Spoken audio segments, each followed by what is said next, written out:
నేను ఏ తప్పు చేయలేదు, ప్రజాహితం కోసం పనిచేశాను, లా అండ్ ఆర్డర్ మెయింటైన్ చేయాలని ఆలోచించాను. దాని మీద ఖర్చు పెడితే వెంకటేశ్వర ఎక్కడైతే మనం ఆ స్పాట్ కూడా ఇప్పుడు ఉంది అలిపేట దగ్గర ఎంట్రన్స్లోని, అయితే ఆ రోజు అదొక మిరాకిల్.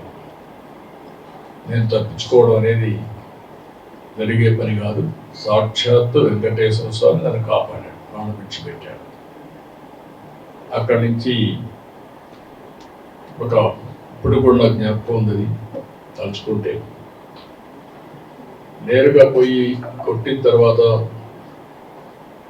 బస్సులు కారులో అందరం కూడా బ్రతికాం, కానీ ఒక్కొక్కరికి ఒక విధంగా దెబ్బలు తగినాయి.